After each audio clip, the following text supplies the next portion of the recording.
Tatlong Pinay na harang sa NAIA na papunta sana sa bansang Thailand. Dahil napag-alaman na sa Dubai talaga ang tungo ng mga ito na na-recruit bilang DH or domestic helper dito sa Dubai. Isang airport employee ang nag-escort sa kanila na sumasailalim na ngayon sa investigasyon. At ayon sa balita, pwede itong makasuhan at matanggal sa trabaho pati ang mga benepisyo nito.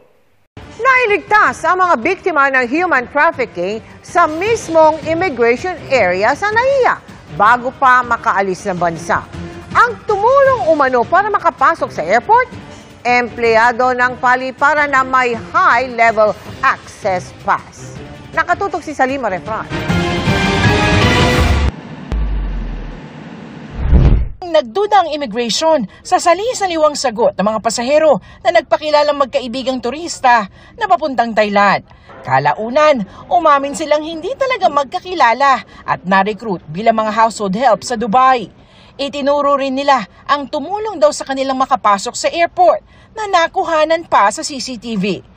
Isang airport employee na may high-level access pass para makapasok sa immigration area. Una po, dinala sa diplomat lane ito pong mga passengers na ito.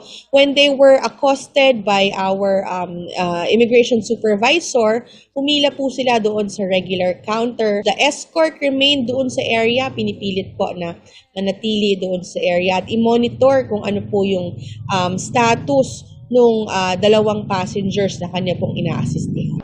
Agad na rescue ng IACAT ang mga biktima ng trafficking.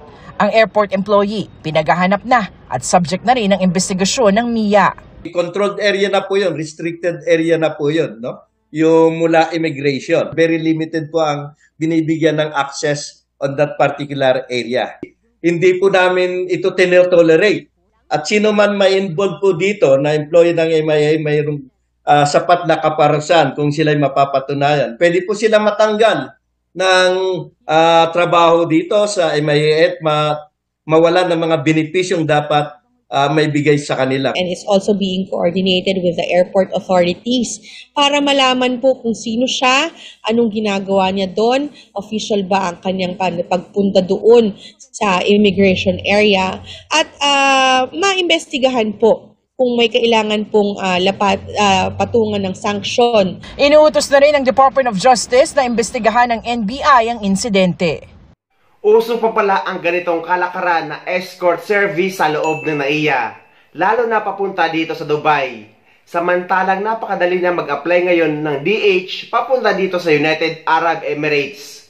Dahil guys, may kakarating lang dito sa bahay ng amo ko na domestic helper galing sa Pilipinas na dumaan sa POA.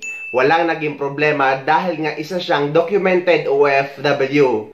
Kaya guys, wag na wag kayong papatol sa mga nag-aalok online na pupunta kayo sa Dubai na naka-visit visa o kaya naman mamimeke ng mga dokumento.